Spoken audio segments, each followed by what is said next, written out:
The click of the lock was the loudest sound I had ever heard. It was louder than the frantic beeping of the machines inside the neonatal intensive care unit, louder than the hushed, urgent voices of the nurses, louder even than the 7 tiny, fragile cries of my newborn daughters, fighting for their lives in the incubators just beyond the glass. 1 second. I was a mother, my hand pressed against the door, ready to re-enter the sanctuary where my miracles lay. The next, I was an outcast. My husband, Liam, stood on the other side of the thick glass window of the ward door. His face, which I had loved for a decade, was a mask of cold, righteous fury. His hand was still on the lock he had just turned. NHE didn't look at me. He looked past me, down the sterile, empty corridor, as if I were already gone. "Liam!" I cried, my voice cracking. I rattled the handle. It was solid, unmoving. "Liam, what are you doing? Open the door!" Nurses and a few other parents in the hallway turned to stare. The heat of their gazes felt like a physical blow. Humiliation, hot and sharp, pricked at my skin. "Please," I begged, my voice dropping to a desperate whisper, my forehead pressed against the cool, unyielding glass. I could see them inside, 7 tiny glass boxes, 7 precious lives that had come from my body just yesterday, my daughters, and he was locking me away from them. NHE finally turned his head, his eyes meeting mine through the window. There was no love there, no shared grief or worry, only a chilling, absolute certainty. "This is a place for family, Clara," he said, his voice a low rumble that I could feel more than hear through the glass. "And you are no longer family. You are a disgrace." NHI's words struck me with the force of a physical assault. A disgrace? I had just endured a high-risk, terrifying delivery, bringing 7 premature but perfect baby girls into the world. I had almost died doing it. How could I be a disgrace? "What are you talking about?" I sobbed, my hands flat against the glass, leaving desperate, sweaty prints. "They're my babies. Let me in." NHE gave a short, bitter laugh, a sound so ugly it made my blood run cold. "Are they? Or are they just your latest, most elaborate lie?" NHE held up his phone to the glass. On the screen was an email. I couldn't read the words, but I didn't need to. I recognized the letterhead. It was from a fertility clinic, the one we had visited years ago, the one that held the secret I thought was buried forever. A secret I had kept to protect him, to preserve his pride, and now he was using it to destroy me. "I know everything, Clara," he hissed, his face contorted with a rage that was terrifying to behold. "I know what you did. I know who he is." He gestured with his head towards the incubators. "And I know that not a single one of those babies in there is mine." NTHE world tilted, the sterile white hallway dissolving into a blur. The stares of the strangers, the clinical smell of antiseptic, the distant, muffled cries of my children, it all converged into a single point of unbearable agony. NHE hadn't just discovered my secret. He had twisted it into the ugliest weapon imaginable. He was casting me out, branding me an adulteress, a liar, in the most public and humiliating way possible, right outside the door where our daughters were fighting for their lives. He was stealing my children, my name, and my dignity, all with the turn of a single lock. NHE turned his back on me then, walking deeper into the NICU to stand vigil over the daughters he now claimed were not his. He left me locked outside, my world shattered, my heart broken, on display for the entire world to see. In that moment, I realized this wasn't just a betrayal. It was a declaration of war. And if he thought I would just walk away from my children, he had no idea who he had married. He had locked me out, but I would tear down the walls of his lies with my bare hands to get back to them. NIF, your heart is pounding. You need to stick around. Hit that subscribe button right now, because this is a story of how a mother's secret love becomes her greatest weapon. Let's dive in. And our story wasn't supposed to be a tragedy. It was a love story, born in a small town where roots run deep and promises are meant to last a lifetime. Liam and I were high school sweethearts. He was the star quarterback, the golden boy with a charming smile, and a future as bright as the Friday night lights. I was the quiet girl in the art club, the one who saw the thoughtful, sensitive soul beneath the varsity jacket. We were inseparable. Our love was the bedrock of our lives. We married young, right after college, and settled back in our hometown. He took over his family's successful construction business, building homes for other young families. I became a kindergarten teacher, pouring my heart into nurturing little minds. Our life was simple, predictable, and deeply happy. There was only one piece missing from our perfect picture: a child. NWE tried for years. The happy-go-lucky confidence that had always defined Liam began to fray at the edges with each passing month, each negative pregnancy test. The easy laughter in our home was replaced by a tense, hopeful silence. It was a quiet grief that we both carried, a heavy blanket smothering the joy we once shared. NTHE problem, we discovered after a battery of tests, was with Liam. He had a low sperm count, a condition the doctors called severe male factor infertility. The diagnosis shattered him. To Liam, whose identity was so deeply tied to being the strong, capable provider, this was not a medical condition. It was a fundamental failure of his manhood. NTHE golden boy of our town, the man everyone looked up to, felt broken. He became withdrawn, moody, and a stranger in our own home. He refused to talk about it. Any mention of adoption or alternative options was met with a wall of angry denial. "I don't want to raise someone else's kid, Clara," he'd snap. "I want my own." NHI's pride was a fortress, and I couldn't find a way inside. I loved him so much it ached, and watching him suffer was unbearable. It was out of that desperate love, that all-consuming need to heal him, that my secret was born. NWE visited a renowned fertility clinic in the city, a last-ditch effort. The doctor was blunt. With Liam's condition, the chances of conceiving, even with IVF, were infinitesimally small. But then he mentioned another option: using a sperm donor. NLIAM exploded.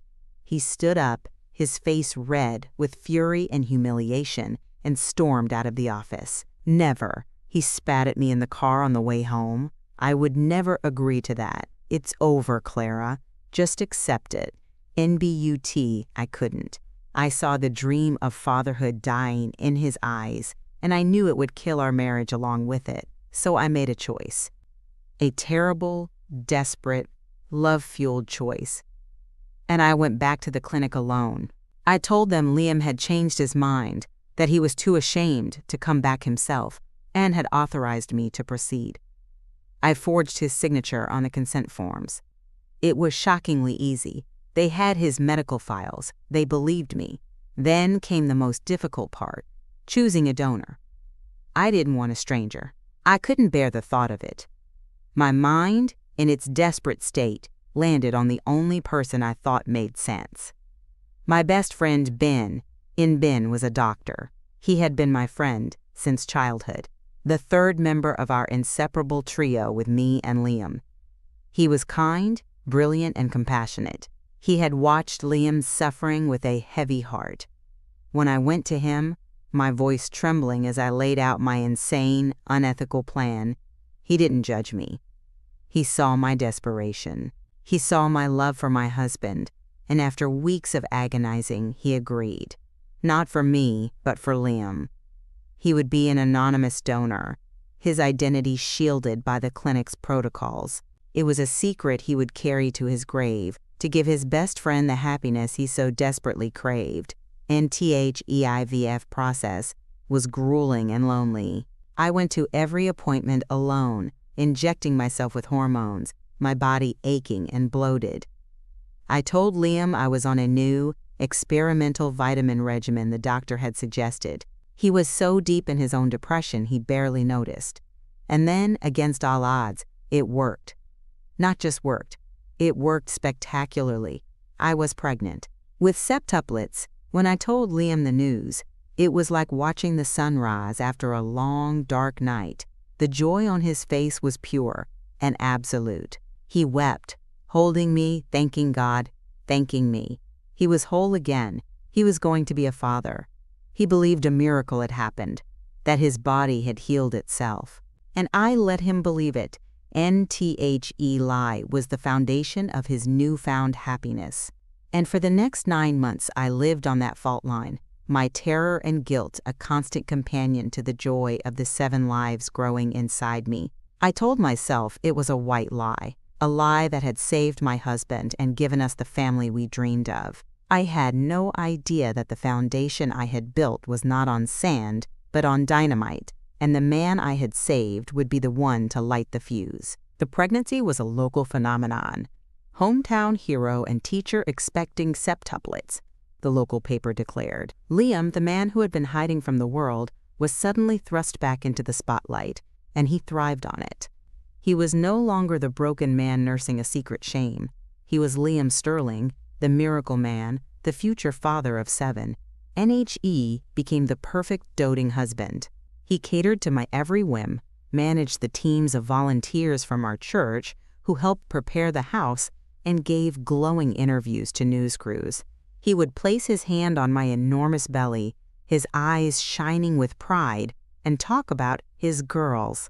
He was the hero of the story, the man whose faith and love had been rewarded with an impossible blessing, and I was his loyal, beatific wife.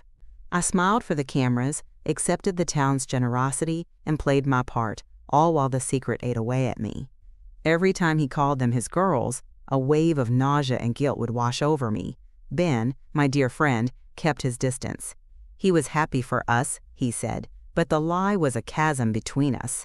He couldn't bear to be around Liam's unadulterated joy, knowing its source. NTHE delivery was a terrifying, orchestrated chaos. A team of dozens of doctors and nurses filled the operating room. The girls were born via C-section, one after another, tiny and fragile, but breathing. 7 little miracles. Liam was by my side, holding my hand, his face a mask of awe and adoration. He was a father. NBUT in the recovery room. Something shifted. A nurse came in with a stack of standard hospital forms. Among them was a consent form for a routine genetic screening for the babies, a simple heel prick to test for a panel of common disorders. "We just need your signature on this, Mr. Sterling," the nurse said cheerfully. NLIAM picked up the pen, but then he paused. He looked at the form, a strange expression on his face. "Genetic screening," he said slowly. "Does this tell you other things?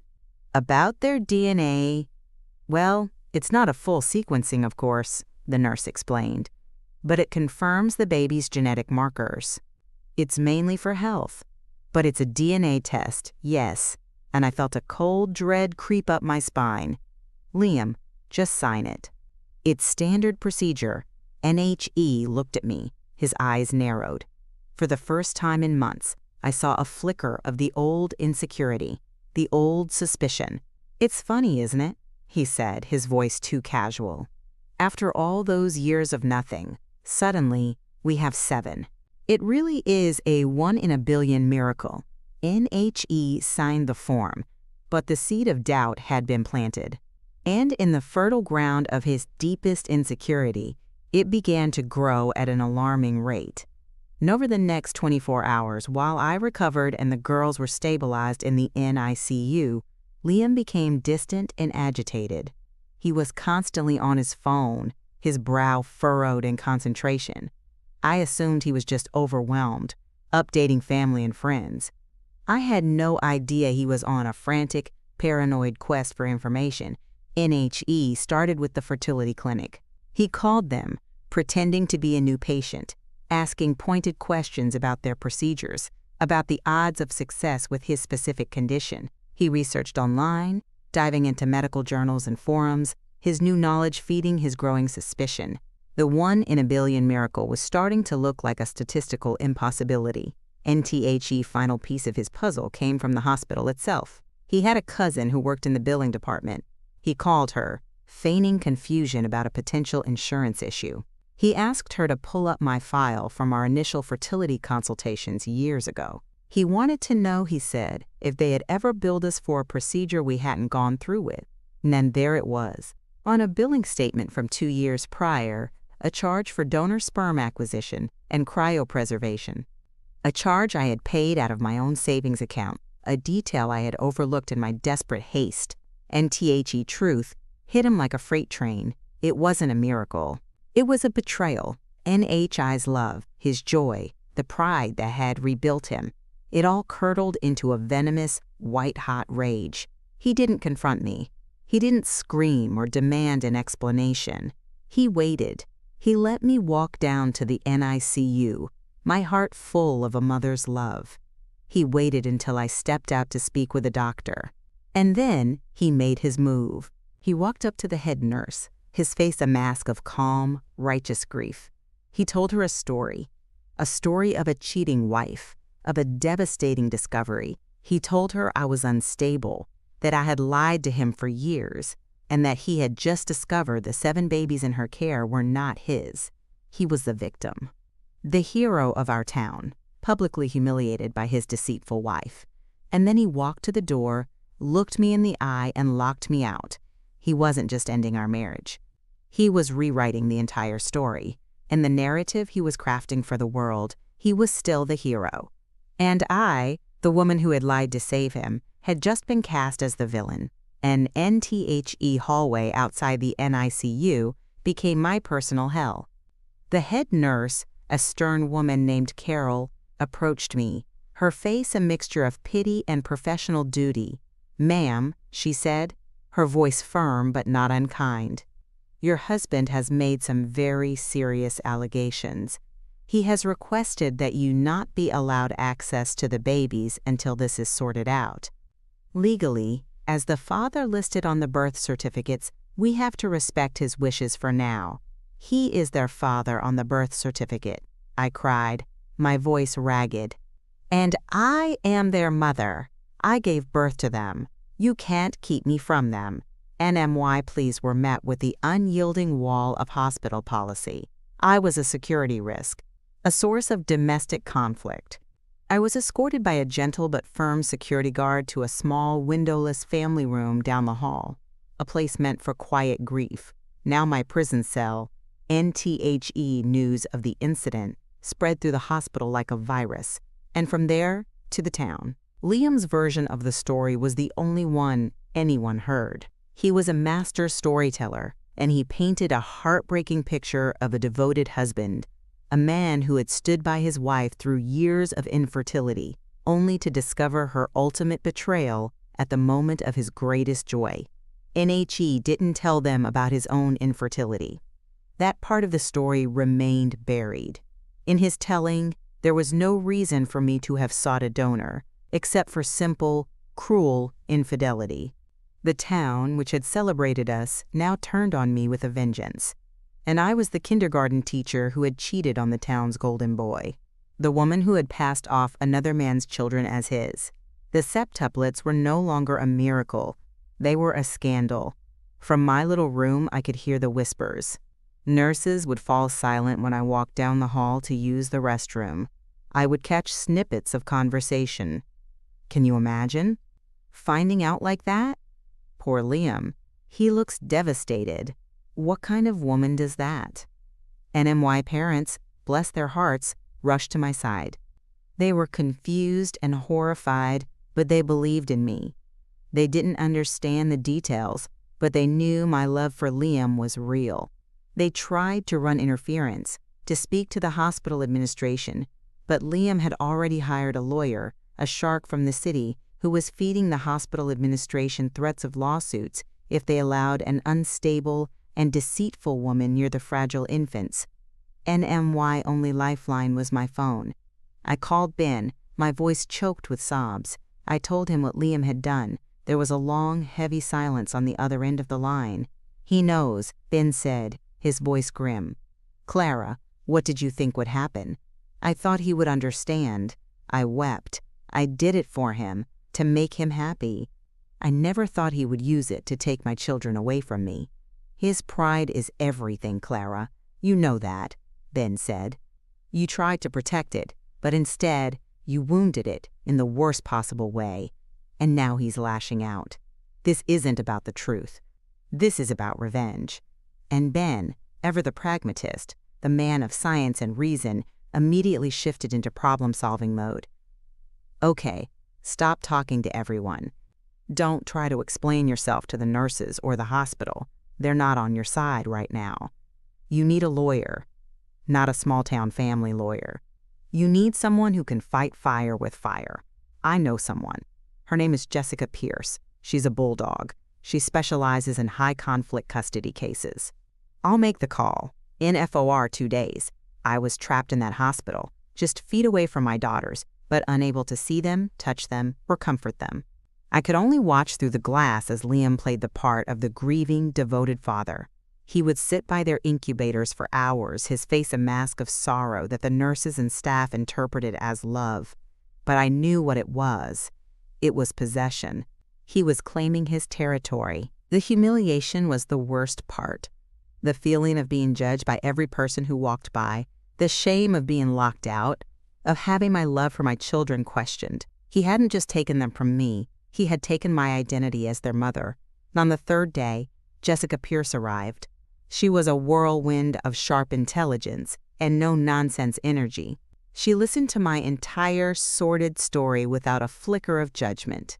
When I was finished, she looked at me, her eyes clear and focused. Okay, so he's painted you as a cheating, lying monster. And he's using his status as the town hero to make it stick. It's a classic narcissist's playbook, Darvo. Deny, attack, and reverse victim and offender. He's the offender, but he's making you out to be the villain and himself the victim. What do? I asked, my voice hoarse.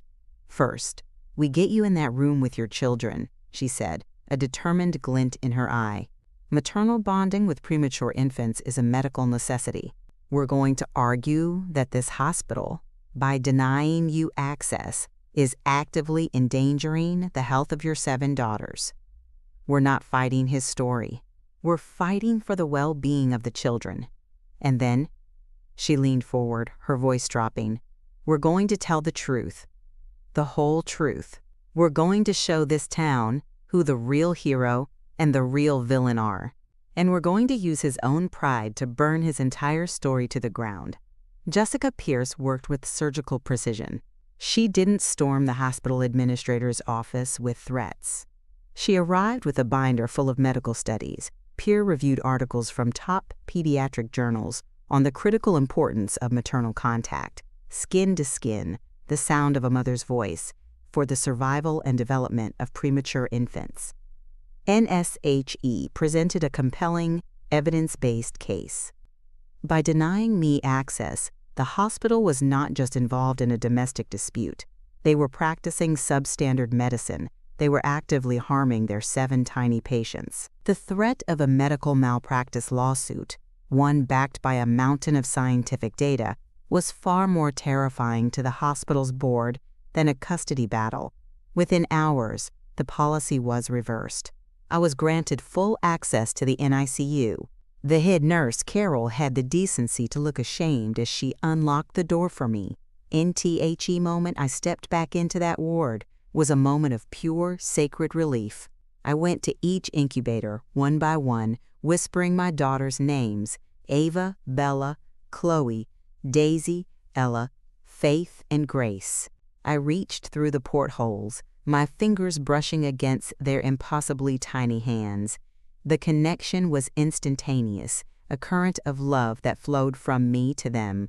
The whispers of the ward faded away, replaced by the symphony of their soft breaths and the steady rhythm of the machines that were keeping them alive. NLIAM was there. He watched me from across the room, his eyes burning with a cold, impotent fury. His power play had failed. He couldn't keep me out. He stood up and walked out of the ward without a word. Now that I was back with my children, phase 2 of Jessica's plan began. It was time to dismantle Liam's narrative. He's built his entire case on the idea that you're a cheating spouse, Jessica explained to me in the hospital cafeteria. The only way to counter that is to provide the real reason for your actions. We have to expose his infertility. He'll never forgive me, I whispered. It's his deepest shame.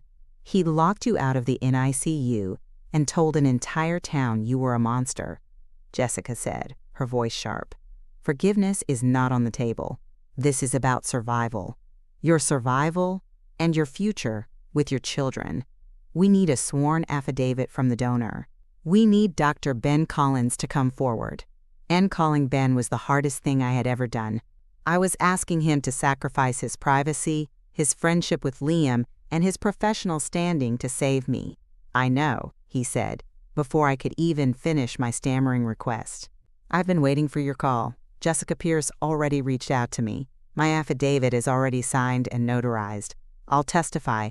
I'll do whatever it takes. Ben, why? I asked, tears streaming down my face. You don't have to do this. Yes, I do, he said, his voice firm. I did this to help Liam, to help you both build a family. I didn't do it so he could use it as a weapon to torture you. What he's doing is wrong, Clara. He's not the man I thought he was. The second piece of the puzzle was the fertility clinic. Liam's lawyer had already contacted them, trying to get a statement confirming my deceit, but Jessica got there first. She explained the situation, the high-conflict custody case, and the fact that Liam was publicly denying his own well-documented medical condition. Faced with being dragged into a messy public lawsuit and potentially being seen as complicit in the shaming of a patient, the clinic's legal team became very cooperative. They provided a sworn statement confirming Liam's diagnosis of severe male factor infertility. NTHE final piece was Liam's own medical records from his local doctor, records that documented years of consultations about his condition. Jessica filed a subpoena. NWE now had an arsenal of truth, a sworn affidavit from the donor, a statement from the fertility clinic, and Liam's own medical history. We had irrefutable proof that I had not cheated. I had gone to extreme, perhaps misguided, lengths to give my infertile husband the family he desperately wanted. NTHE's story was about to change. We filed a motion for an emergency custody hearing, and we attached our evidence. The documents were sent to Liam's lawyer. NTHE, hero of the town, was about to be unraveled, thread by painful thread. The truth was coming, and it was going to be far more scandalous than the lie he had created. An NTHE emergency custody hearing was held in the small, wood-paneled county courthouse. It felt like the entire town was holding its breath. Liam's story of the cheating wife had been the only narrative for a week. Now, there were whispers of a different story, a more complex and devastating one. NLIAM arrived looking confident, flanked by his expensive lawyer. He was still playing the part of the wronged husband. He nodded grimly to his supporters, a small crowd of his family and friends who had gathered on the courthouse steps, and I arrived with Jessica and my parents. I was terrified, but for the first time I didn't feel ashamed. I was armed with the truth. NTHE courtroom was packed. The judge, a thoughtful older man who had known both our families for years, looked exhausted before the proceedings even began. Liam's lawyer started, reiterating his client's story. He painted me as a deceitful, manipulative woman, unfit to be a mother. He formally requested sole custody, portraying Liam as the stable, loving parent. And then it was Jessica's turn. "Your Honor," she said, her voice ringing with clarity, "we are not here to dispute that my client, Clara Sterling, kept a secret from her husband. She did, a secret she kept out of a deep and perhaps misguided love for him. A secret she kept to protect him from a shame he could not bear." NSHE then laid out the evidence, piece by piece. She started with the statement from the fertility clinic, detailing Liam's diagnosis. A low murmur went through the courtroom. Liam's face paled. Next, she submitted his medical records, confirming years of treatment for infertility. The murmur grew louder. People were looking at Liam differently now, not with sympathy, but with confusion. And finally, she called her only witness. The defense calls Dr. Benjamin Collins to the stand. Ben walked to the stand, his face calm and resolute. He looked at Liam, his former best friend, with an expression of profound sadness. Under Jessica's gentle questioning, Ben told the whole story. He explained his friendship with both me and Liam. He described Liam's devastation after his diagnosis. And then, he confirmed that he had been the anonymous sperm donor an act he had undertaken to help his friend. You did this not for personal gain, not out of a relationship with Mrs. Sterling, but to help Mr. Sterling have the family he so desperately wanted? Jessica asked. Yes, Ben said, his voice clear. That is the only reason. NTHE courtroom erupted. The story had been completely flipped. I was not an adulteress. I was a desperate wife, trying to heal her broken husband. The scandal was not my infidelity, but Liam's public deception. He had lied to the entire town, hiding his own infertility to paint himself as a victim, and me as a villain. NTHE judge slammed his gavel, calling for order.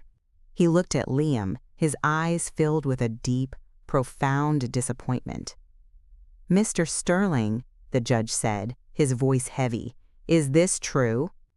Is the evidence presented here today accurate? Liam sat frozen, his carefully constructed world crumbling around him. His lawyer whispered frantically in his ear, but he didn't seem to hear.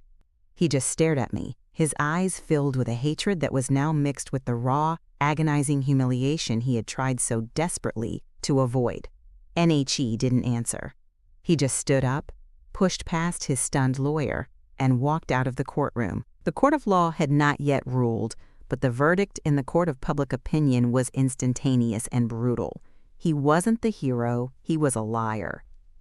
A man who had been so consumed by his own pride that he had tried to destroy his wife and publicly shame her, all to hide a secret that was now laid bare for the world to see. He had fled the courtroom, but he could not flee the truth. Nelliam's exit from the courtroom was a confession. His silence was an admission of guilt. The hero of the town had been exposed as a fraud, and the fallout was immediate and absolute. NTHE supporters who had gathered for him on the courthouse steps melted away, their faces a mixture of shock and disgust. His own family looked ashamed, unable to meet anyone's eyes. The story spread through our small town like wildfire, not as gossip, but as established fact. The narrative he had so carefully crafted had been obliterated. Legally, it was over in a matter of days. The judge, seeing Liam's actions for what they were, a malicious and calculated campaign of parental alienation based on a lie, awarded me sole physical and legal custody of our 7 daughters. Liam was granted supervised visitation, contingent on him completing a course of psychological counseling. He never attended a single session. NHE became a ghost in his own town. His construction business, built on his family's name and his own reputation as a solid, trustworthy man, began to fail. People didn't want to hire a man who had shown such cruelty and deceit. Contracts were canceled. His employees, loyal for years, began to look for other work. The house of cards he had built, founded on an image of masculine pride and success, collapsed in on itself. NHE sold the business for a fraction of its worth and left town in the middle of the night. He didn't say goodbye to anyone. He simply vanished, a man so thoroughly disgraced he couldn't bear to face the community he had once commanded. NMY life, in contrast, began to rebuild. The town, in a collective wave of guilt and remorse, rallied around me and the girls. The same people who had whispered about me in the hospital hallways now brought over casseroles and offered to babysit. They had been fooled by Liam, and they were desperate to make amends. I accepted their kindness, not with bitterness, but with grace. NMY parents were my rocks, helping me navigate the beautiful chaos of raising 7 infants. And Ben, my dear loyal friend, became a quiet, constant presence in our lives. He was not a father figure, but an uncle, a beloved friend who would show up with pizza and a helping hand whenever I needed it most. There was no awkwardness, only a deep, shared love for the 7 little girls who had brought us all to this strange, unexpected place. NTHE girls thrived. They grew from fragile preemies into a boisterous, happy, chaotic bundle of individuality. Ava, the leader, Bella, the quiet observer, Chloe, the artist, Daisy, the comedian, Ella, the peacemaker, Faith, the adventurer, and Grace, the cuddler. They were my world, my everything, NTHE house, that had once been a stage for a perfect marriage, now became a real home, filled with the messy, joyful, authentic sounds of a loving family. The humiliation I had felt standing outside that NICU door began to fade, replaced by a fierce, quiet pride. I had survived. We had survived. And I learned that my greatest mistake was not the lie I told, but my belief that Liam's pride was more important than the truth. I had tried to protect a fragile idea of him instead of trusting in the strength of our love. His reaction showed me that the love I was trying to save had already been eroded by his own insecurities. He hadn't been broken by my secret. He had been broken long before that. NMY miracle had not been turned into humiliation. It had been a trial by fire, a fire that had burned away, a life built on a lie, leaving behind something stronger, something more real. It left me with my 7 perfect daughters, a community that had learned a lesson in judgment, and a profound understanding of my own strength. He had locked me out, trying to leave me with nothing. But in the end, he was the one who lost everything.